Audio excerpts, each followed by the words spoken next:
Welcome to Acorn to Oak with Penny Quayle Pierce and co-host Matthew Donachie. Within each acorn, there is the DNA that strives to be a mighty oak tree. All it needs to reach its potential for greatness is to be activated. You are the acorn. On this show, we will share with you the tools and guidance you need to grow into the person you are meant to be. And now your host, Penny Quayle Pierce and co-host Matthew Donachie. Hi guys, it's really good to be back this week. I hope you're doing well. I hope everybody's healthy and safe. So what are we going to be talking about this evening? So we thought, oh wow, it's been a week. So let's talk about what really happened around the full moon on the 3rd of August.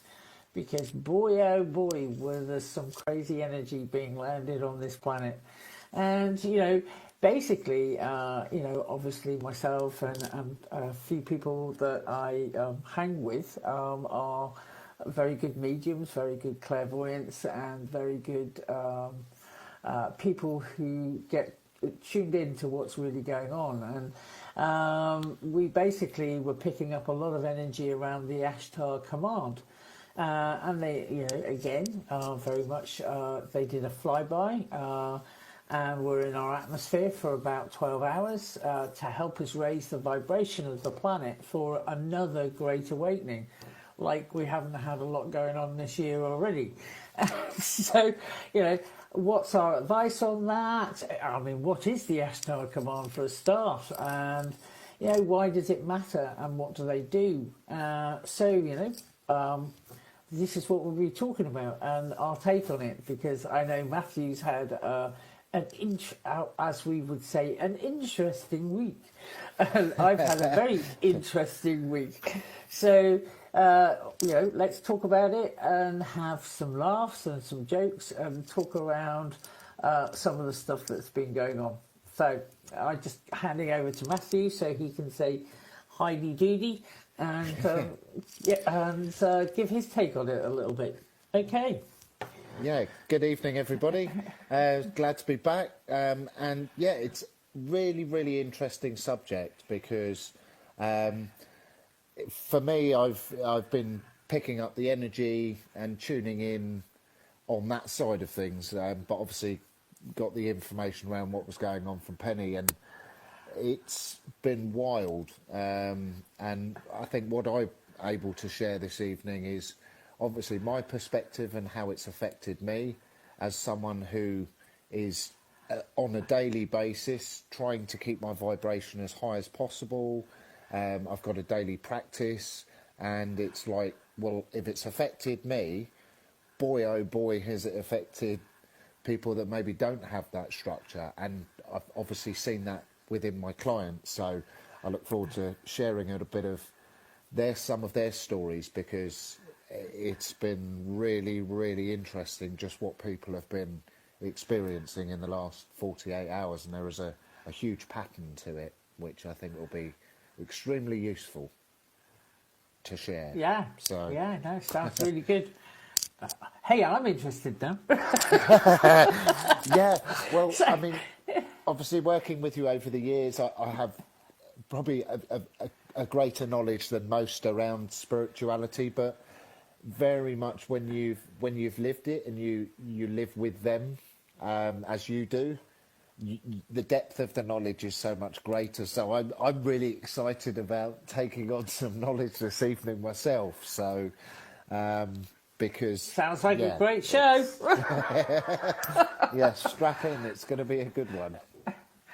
Well, I think very much maybe I need to talk a little bit about how I came to know about the Ashtar Command, and I was very much part of a spiritual development circle, which probably started off about 20 years ago. And the guy who was running the circle is a fantastic, nationally known trance medium and clairvoyant, for another way of putting it. And his name is George Gray. And so I basically, many years ago, probably about 30 years ago, when I first trained in Reiki, was really interested to go and give Reiki attunements to people who actually were mediums and clairvoyants, because I wanted to get their take on Reiki attunements, and I just wanted to find out who was, what guides came in and what was this and what was that. I had my understanding. So I really got to know George around that, because I trained in Reiki. And he told me a whole bunch of stuff that he saw, and the Reiki guides and who the Reiki guides were and all that type of stuff. And he went off and started a centre called the Oasis Centre, which is in Essex, just north of London, or slightly east of London. And he has basically run the Reiki Healing Centre there for the last, I would say, 20 years, maybe even 22 years. Every Saturday, this guy just shows enormous commitment to this community. And every Saturday, I think he's taken 1 or 2 Saturdays off in about 22 years. And there's about 8 Reiki healers who come together. They have 8 couches running, and they serve probably about 40 to 50 people every Saturday. So at one, I just wanted to take my hat off to him and say great achievement. But also, I just wanted to show you that, this guy actually walks his walk, and is a really fantastic channel for 1, Reiki, 2, spiritual healing, 3, absolute commitment and unconditional love to this community. And I joined with him in a circle probably about 15 years ago, where because I have, although I have quite strong psychic skills, I've never really explored them. It was never something I wanted to do specifically, as in becoming a medium or a trance medium or any of these things. But I again trust George 100% with my life, and I went, if there's such a thing as a trance medium, then I want to go along and experience it. And then, knowing George and trusting George, got into a spiritual circle and had some of the experiences around him being a fantastic trance medium, and then me, should I say, flexing my muscles in that area myself. And all I can say is it's an amazing experience to have, both spiritually and energetically. So it was during that circle that we actually met a couple of the souls that were actually working with the Ashtar Command, and they told us all sorts of different stuff, and I can't remember everything off the top of my head, purely for the reason that they actually tape the sessions, so I probably need to go back and listen to them again. But basically the Ashtar Command are galactic guardians who basically have a lot of, they do flybys in different planets to help them raise vibrations. They come into and sit in different atmospheres of different planets when they're going through a lot of, I would say, upheaval or spiritual awakening. And there's an awful lot of stuff on the internet which makes me quite laugh on some occasions, cringe on other occasions, and just go, on other occasions, because there's an awful lot of conspiracy stuff around the Ashtar Command. These guys are high vibrational beings, interplanet and interdimensional beings who are just there to help out They're not anything sinister. They're not anything, that's going to suddenly take over our world or anything else. And they're not here causing the pandemic, by the way. That is something totally and utterly different.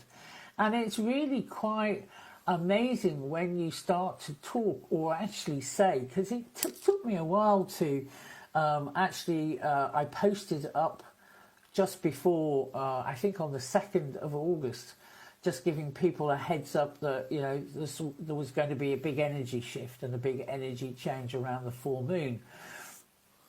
And that they needed to ground and protect and remember to do their daily practice and stay grounded, because it was going to be, although I wouldn't say it was a disruptive energy, but it was an energy that was going to make us become more of who we authentically are than we were being on the day before. So just really interesting. And when the energy came in, I don't know how many people went out and looked at the moon, but the moon, this full moon that's just gone, I would have said it's probably one of the strongest moons I've seen in my lifetime. And, I've probably been awake to the moon since I was probably about 3 or 4 years old. So I would say to you, just under 60 years I've been watching the moon and looking at the moon and wowing at the moon, because it's just an amazing planet, and obviously it's the nearest to us. So it was such an amazing, powerful moon on the 3rd. It was literally mesmerising. So I just wanted to say that first, and obviously with the awareness that it was about 11:45 that night that the command came into our atmosphere and was hanging around for about 12 hours as it basically orbited the Earth. And just really quite interesting to find out how, I know my son was hugely affected, and he's 3 years old, and I felt the energy coming in, my husband felt the energy coming in, so that's the whole of our household. And everybody I've spoken to since, and obviously seeing, having appointments via Zoom, and everybody's been talking about the shift and the change. So, it's not like somebody has to be incredibly psychic or incredibly tuned in. An awful lot of people have had a lot of different physical sensations. One person I was talking to basically said that, she felt her hearing had suddenly gone off, and she wasn't really hearing things. It was like there was static going on in her ears, and it was like she felt that she needed to change the channel, tune in slightly better. And when we went through a process, that's exactly what happened for her. Was we managed to tune it slightly, and her hearing came back and everything. She's been feeling a lot better since then, and I obviously advised her to ground an awful lot and go out and put her feet in Gaia, in the earth, and basically take it from there. But I'm sure Matthew's got a few different things that he wants to talk about too.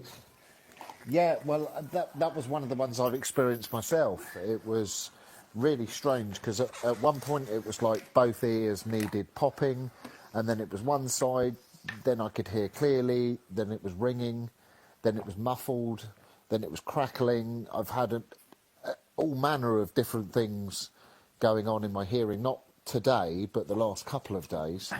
But what was really, really interesting for me was last night. I got home from seeing a couple of friends, and I was sat there with my housemate on the sofa, and I went to pick up my glass on the table and noticed my hand was shaking. At which point I realised that I was getting really cold, but from the inside, it wasn't like my skin was cold. The house wasn't cold. And it sort of came from my stomach and just went through my whole body. And I was like, I'm going to have to go to bed. I need to curl up in a duvet. So I took myself upstairs. No sooner had I got myself into bed and I was warm, which was all of 30 seconds, 45 seconds, I went nuclear. Literally, I went up like a rocket. My temperature, I didn't measure it, but I was through the roof. I sweated for probably 8 hours last night. I was up every hour. It was really interesting. And I say that because the only thing I could liken it to is when I've given up a chemical, and you have that sort of shift. But this was way beyond that. I mean, the heat was insane. But I knew it was energetic, and I knew it was clearing. And the smell that comes with it is a smell that I recognise from certain breathworks and things like that, which is a real musky, woody sort of smell, which is associated with karma. So whether I was sweating that out or there was some associated with that, it was just incredible. And I know a couple of other people said, yep, I had the sweats last night too. So that has just been really, really interesting for me, because what did I do the day before? Obviously, when Penny told me what was going on, I'd done my daily practice. I'd done an hour's breath work. I'd been meditating. I thought, yeah, I've got this. I'll be all right. Because, as I said earlier, since finding a daily practice and realising it makes so much difference, it's so important. So I thought, well, if I put everything in place, yep, this should be plain sailing. But it was obviously, that's again why I know something went on, because I felt a massive shift within myself, within the universe, and especially amongst my clients and groups that I've been working with recently. A lot of the guys that I've been working with recently are soldiers, so you would put them within a sort of a vulnerable category when it comes to mental health as it is. And it's like, for them, it's like they've hit a brick wall. This shift in vibration has brought up that we no longer have a choice to change things. It's like we have to. We have no choice now. It's sort of epidemic levels with mental health. To the point where I've probably spoken to 10 people in the last 24 hours that have all mentioned suicidal thoughts yesterday. And what's really interesting is working with all different varieties of people from different walks of life. When we reflected it and worked through it, it wasn't that they were having suicidal thoughts as in, I want to die. It was just that they don't want to live like this anymore. And actually, they demand more happiness. Life has to change now. It's no longer working in the way that it is. And it's just so interesting how people's first reference is, if we've learned nothing from COVID, it's that our lives weren't working the way that we thought they were before. We're all in delusion, thinking that we have to go out and work hard and have all these nice things and impress people. We're here to have fun, and we all have a sole purpose, and we're all here to help each other, and life should be a game and it should be fun, and that's what people have been completely missing. We've all been completely ignoring it because we're so buried in material stuff and technologies and that sort of thing. A lot of people don't have that connection. And the further away we've got as a global race from that connection, the bigger lessons we've needed. And for me, the Ashtar Command turning up, this is it now. The vibration is that people will have to make a change because it's no longer going to fit, which is exciting from our point of view because obviously we can help and support so many more people, and through more people waking up and making a change in their lives, will just accentuate and help others do the same.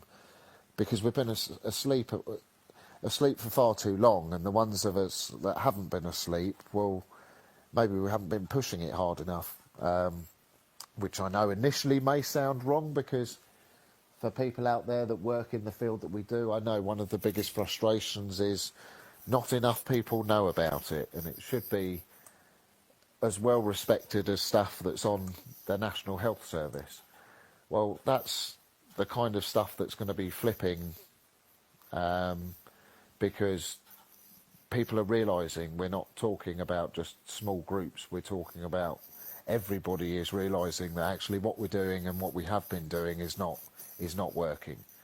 And there's no point in flogging a dead horse.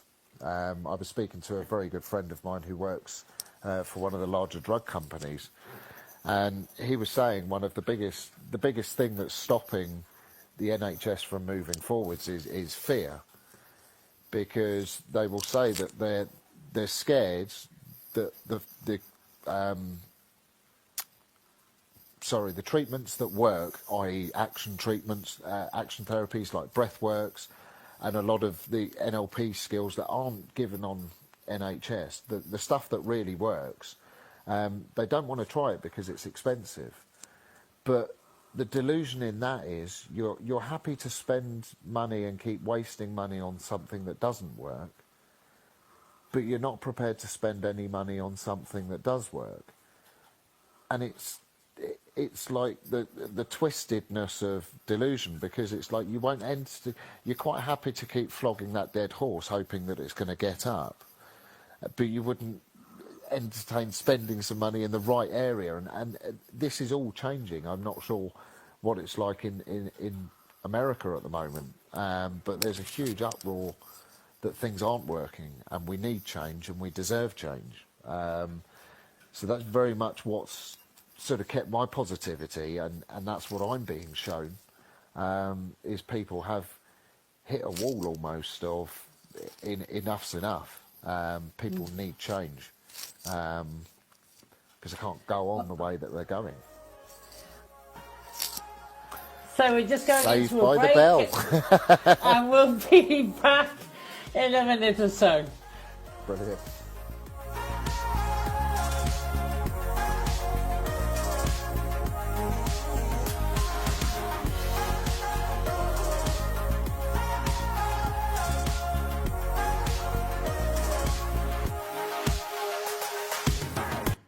Your conscious connection to a more mindful world. Om Times Radio, IOM FM.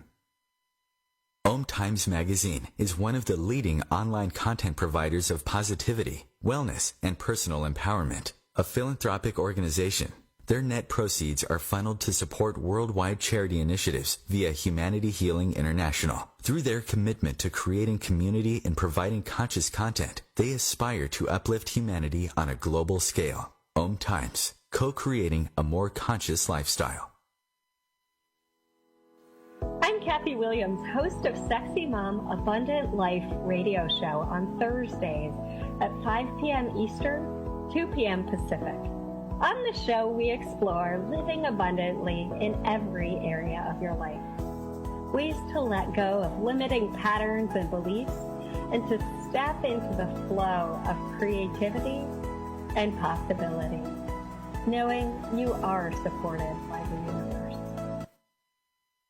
We are talking about your life. Ever wonder, is this as good as it gets? No, it could be so much better. At Acorn to Oak, we know you are seeking more happiness, joy, unconditional love, financial freedom, passion, and purpose. Find your unique mojo and live an extraordinary life. Want to know more? Contact us at our website, acorntooak.org.uk. A social distancing tip. Putting distance between yourself and others is critical to slowing the spread of coronavirus. So here are ways to stay in contact without the physical contact part. Call, send a text, set up a video conference, post on social media, dedicate a song on the radio. If you have symptoms of fever, dry cough, and shortness of breath, call your healthcare provider before going to their office. For more info, visit coronavirus.gov. Let's all do our part, because we're all #AloneTogether. Brought to you by the Ad Council.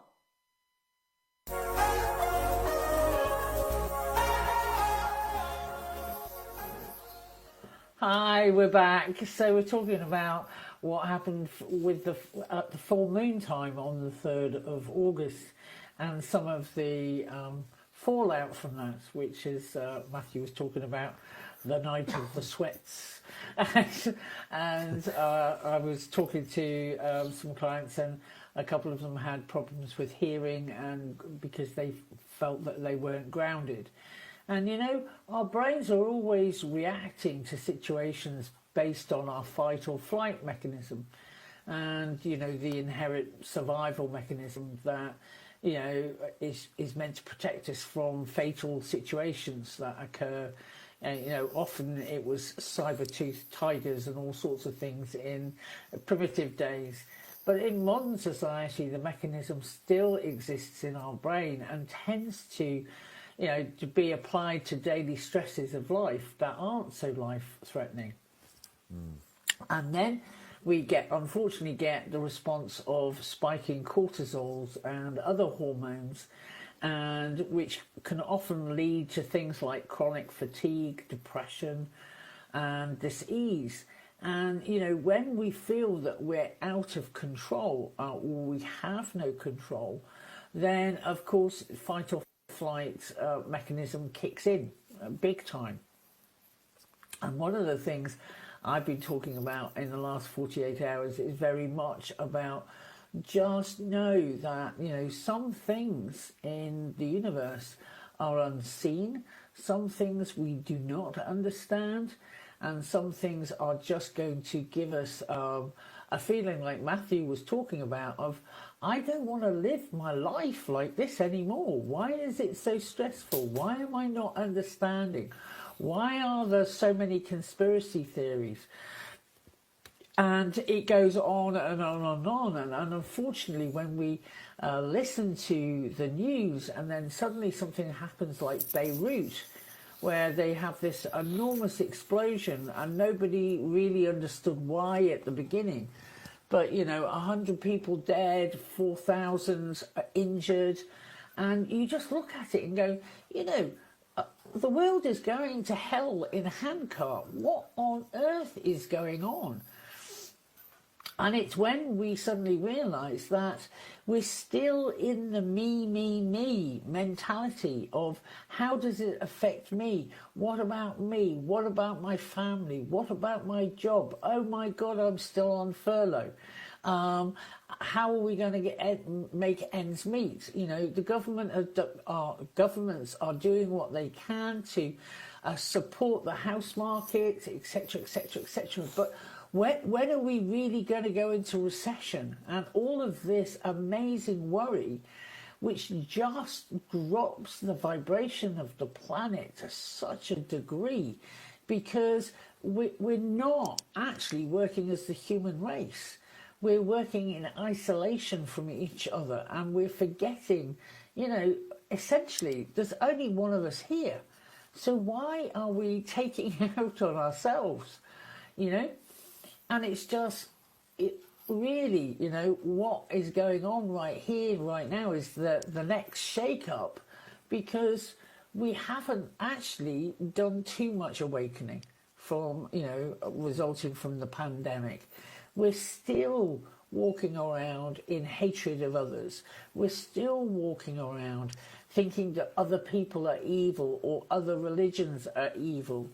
And actually, you know, it's time we all stepped up to the plate and, you know, woke up and grow up. And, you know, this is what this time is all about. It's getting out of ourselves and realising that if there is, you know, more kindness, more grace, more love, more empathy in the world, then we're actually going to start getting on, and we can let go of an awful lot of the negativity that's going on, which will automatically raise the vibration of the earth, or Gaia, however you want to put it. So I've had my little bit of a say, so I'll hand it over to Matthew. Yeah, I think from what some of my clients were saying, or one of the explanations I got is it's like we're the Coke bottle and they've just thrown some Mentos in there, so there's going to be a lot of reaction there. And it was really interesting that the very next day there was a natural disaster, or maybe not so natural, but again, what was really interesting is everybody seems to jump on the conspiracy.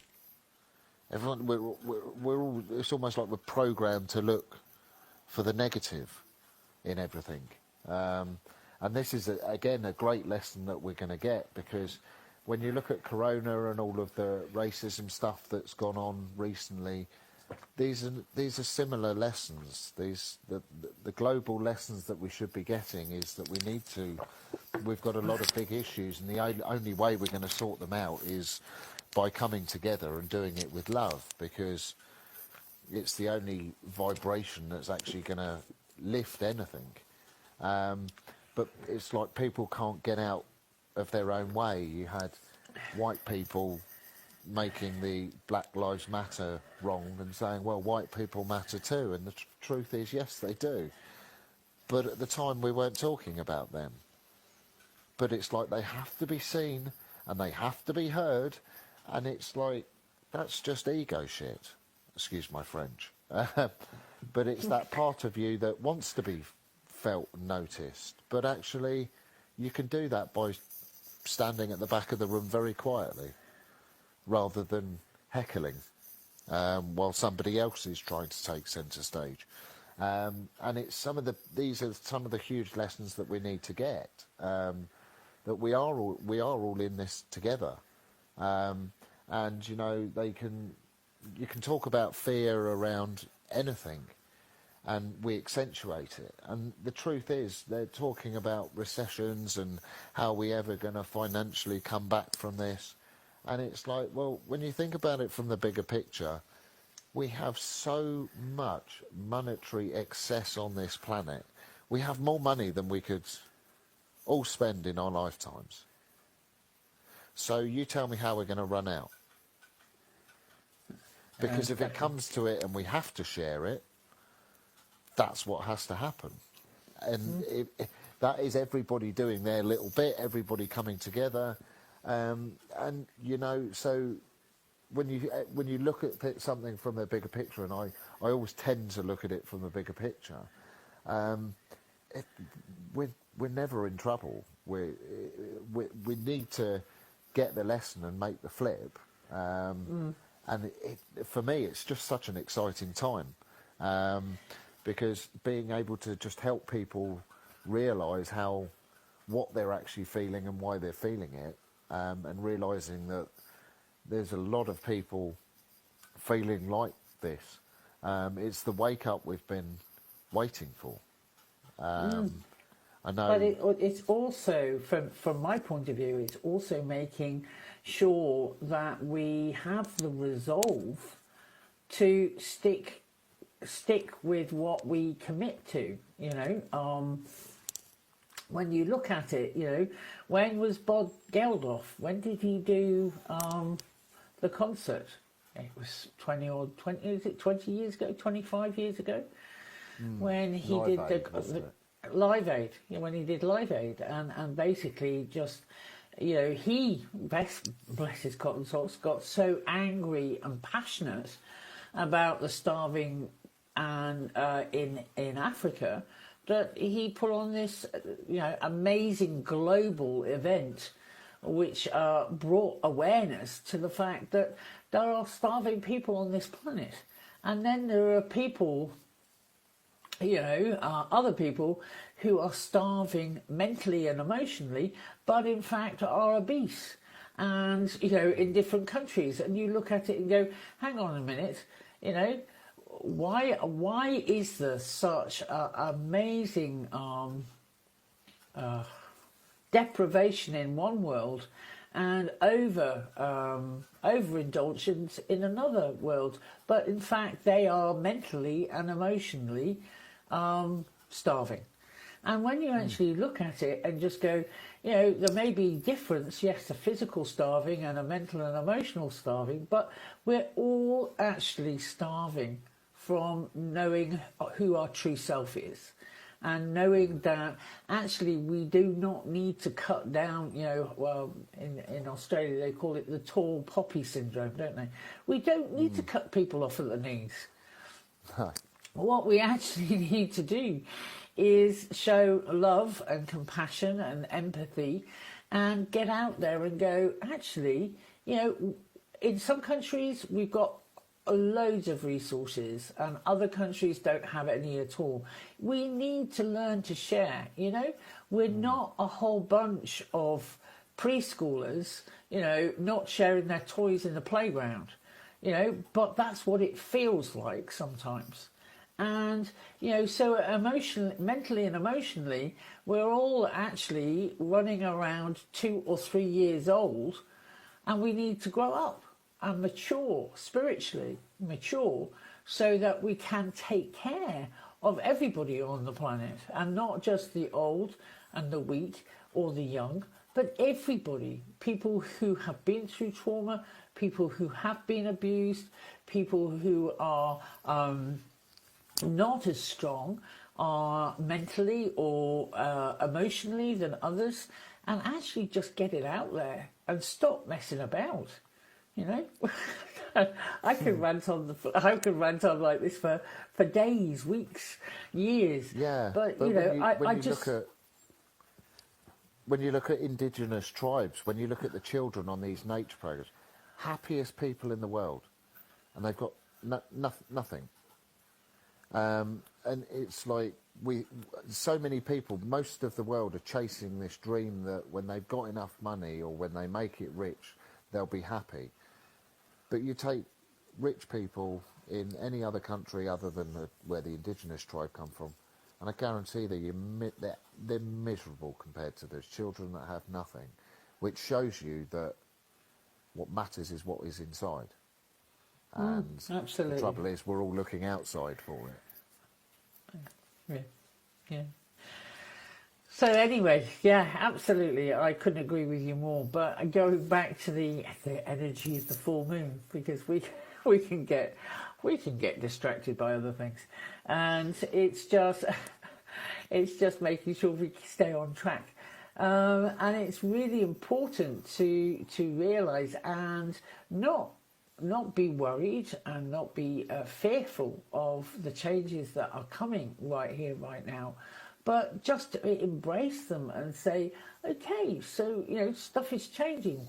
What do I need to put into place in order for me to move through this as smoothly and as gracefully as possible? Because, again, I think both Matthew and I were a tad astounded by the shift, because yes, we have both been on spiritual paths for quite some years, and we energetically we're pretty sound, but I didn't quite expect it to be as strong as it was, although hey, what did I expect?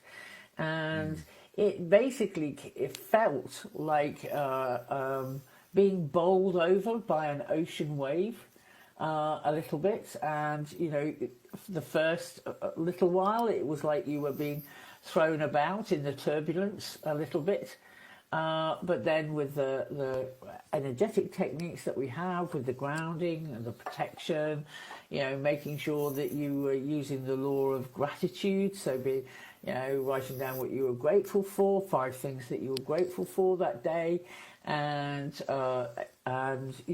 reaching out to 5 different people so that you knew that you were being in connection. And also, meditating for 5 or 10 minutes just to make sure that you are ultimately still connected with the divine. And it was very important to give that advice and also take the advice and do it myself. I actually found that I was doing what I would say a daily practice, which I normally do twice a day. I was doing 3-4 times over the last couple of days, 4 times a day, just to make sure that I was actually staying in connection with my authentic self, my higher self, and being very much in connection with the divine. And I still had times where I needed to go and sit down and zero clear an extra couple of times during that. So, in fact, I was probably doing something 6 times a day just to make sure that I was in connection. And when you do commit to yourself at that type of level, then yes, you can stay strong, and yes, you can bend with the wind, and yes, you can be a beacon for other people. And I think that's really important too, is making sure that you have someone or a few people in your life that you can go to and feel like, when you're with them, as Matthew was actually saying, wrapping himself up in a duvet, you feel secure, you feel safe, you feel secure. Okay, you went on and went through an 8-hour sweat, but it was, it's really important to feel that you have you are in the arms of the divine, and you actively seek to be in the arms of the divine, as well as being with friends and family and people that you can trust. But it's really important also, again, I know we tend to say this a lot, but also just make sure you keep that breath moving and just breathe it and keep on breathing and making sure that you do your daily practice. Anyway, handing back over to Matthew. Yeah, it really does make a huge difference, and that's why I sort of thought, what was really interesting for me with the stuff overnight is just how aware I was. It was just a processing thing. So, I'm well aware my diet isn't the best. I probably eat enough sort of proteins and that sort of thing, but I do like a lot of coffee, do like sugar. So looking at where am I over putting things in, over sort of chemicalizing it would be sugar, coffee. So yeah, but I was just well aware it was just a process, and it was just stuff shifting. Didn't need to know what it was about. It was just a shift. And yeah, a lot of other people getting the same thing. But I did sort of laugh to myself thinking, you can prepare. And I just thought, oh yeah, this will be easy. But yeah, bit of an adventure. But what was amazing for me was, as I said, looking at the bigger picture of it, is just being able to serve other people, and almost getting the lesson myself, and then being able to serve people as well. Because so many people are in sort of like, oh my God, I've hit this wall, and it seems like it's big and scary, but actually they've just got to a point where they know they need to change, and that can be, as Penny said, when you take a breath and you allow that little bit of perturbation out, that little bit of anxiety of, oh shit, I feel like I've hit a wall. What's underneath that often can be a huge relief that I finally realised that I'm miserable and I can admit it. So what I can do now is make a change. And that can be one of the biggest realisations that people get, because we spend years and years and years working for stuff, and I'm sure lots of people on the radio are listening. I've done it. Oh, when I've got that car, I'll be happy. And you buy that car, and well, it's great, and you love it, but it doesn't make you any happier. And then it's that pair of jeans or that pair of trainers, or I know for women it could be that makeup, that dress, it's whatever it is, whatever, that pair of shoes. Oh, I'll feel better if I've got a pair of shoes. Really? I mean, really? And we spend thousands on this, like, which is the madness. And it's, yeah, we don't need any of that stuff, and it's not going to make us happy. So it's just focusing on what really is important, and you've got to get it from inside. And people are just half of it is spiritual connection. The other half is doing the deep emotional work that you have to. Imagine you're carrying your emotional stuff in a bag on your back. You just need to deal with that, and then. But for me, yeah, that's been 50% of the work. I would say mindset probably 10 to 15%, emotional 35, 50 spiritual, easy. Because it is that connection. Yeah, I think, you know, again, it's, you know, okay, we've had to be social distancing, and you know, obviously we haven't had the physical contact that we normally have with other people. But, you know, one of the most important things is that connection to yourself. You know, make that the priority, your own connection to yourself. So it's beginning to get to know all aspects of self, and how you work and how your mind works. And, it helps strengthen and heal your body. But more importantly, it nudges you to wake up to what is important in your life right now, and to gently let go of some of the repetitive thoughts and behaviours and patterns that you no longer need. And it's waking up to that. And then it was really interesting. I was talking to somebody because, as you guys know, we did the 7-day mental diet challenge last week. And it was a really, really interesting challenge to give yourself, because you know, again, you're looking at thoughts, you're looking at behaviour patterns, and you're looking at letting go of what you no longer need.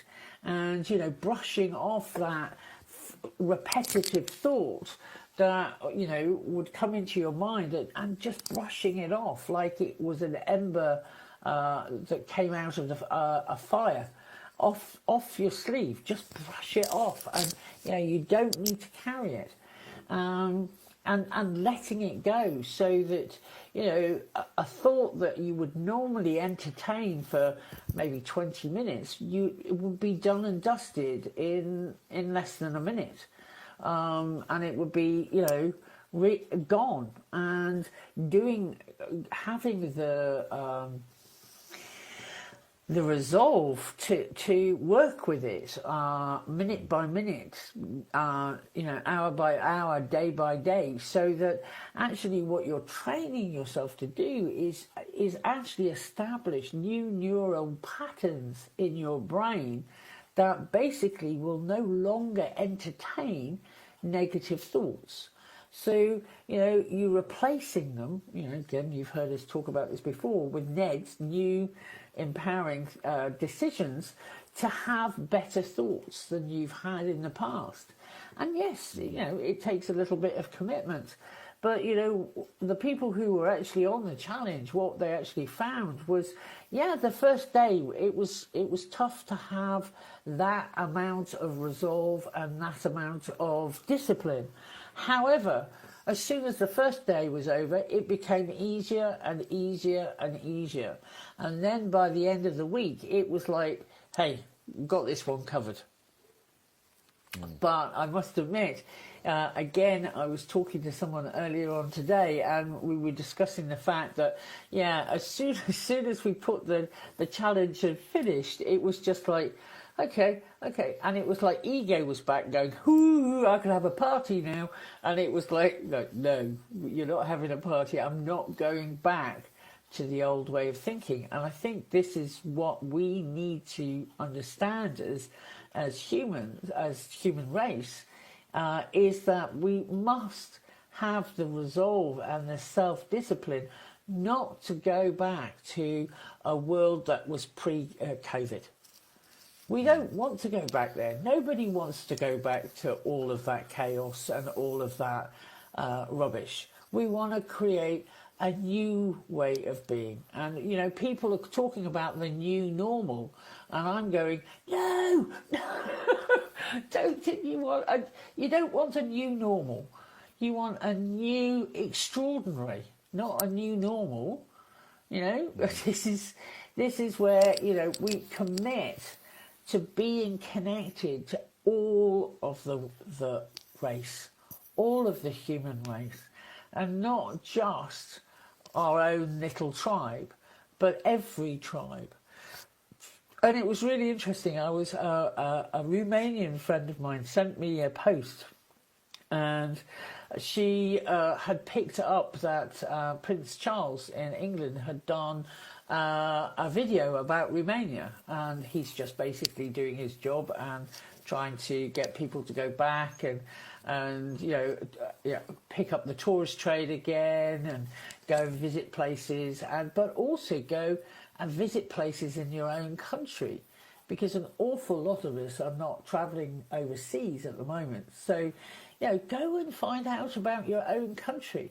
Go and find out about your own history. Go and find out about the jewels that you have in your own state or your own county. And it's amazing. You know, one of the things that my husband and I have been doing, because we're looking for a house at the moment, is going round, and we're living in Cornwall, at the tip of Great Britain at the moment, and going round and looking at different places in Cornwall. And it's stunning. It's a stunningly beautiful place. But, you know, when was the last time that you guys went out in your state and had a look at things, instead of sitting at home and going, oh, just watch another box set? Which is what an awful lot of people have been doing with their lock-up time. Yeah, so, we've actually adopted one of your sayings. So we usually refer to our holidays as holidays, but we're actually calling them staycations, because we're staying in our own country now. So it's interesting. I've noticed that's cropped up in the last few weeks, that everyone's saying, "Oh yeah, we're going on staycation. Oh, we're going Cornwall." It's it's quite funny. Yeah, I mean, we're actually looking at going to Scotland, so it's on the same island. You know, because obviously we live down in Cornwall, and we got family who live up in Scotland, and we may well do that at some stage during this, you know, probably September. So yeah, no, it's interesting, and it's just reconnecting, as Matthew is a great advocate for, is reconnecting with that childlike joy, that childlike state of really, you know, again, I was out with my son earlier on today looking at some flowers that we've got growing in the garden, and we were just in the garden, and you know, there were a few butterflies out there and bees and all of the summer stuff, and just getting back to the joy of simplicity. And you know, I think that was one of the biggest things that came down for me during, you know, the tidal wave of new energy coming into our atmosphere, was very much about just make it simple. Just have simple joys, simple goals, you know, and achieve simplicity. And the more you can achieve simplicity, you know, and uncomplicate things, that's where the joy and the happiness and the peace and bliss come back, is just simplicity. You know, the trouble is with humanity is we have a tendency to make it way, way, way more complicated than it needs to be. You know? Absolutely. And everybody just going, yeah, this is my opinion, this is your opinion, and my opinion's got to be better than yours because I've thought of X, Y, Z and A, B, C and K and J all at the same time. And you actually look at it and go, well, actually, you know, do you have to run round in ever diminishing circles from one thing to another like a busy bee, or can you just take a breath and get in tune with what is really important? Hey, we've my word, it goes so quick. Where does that go? We'll see you next week. Take care. Take care, everybody. Have a great week.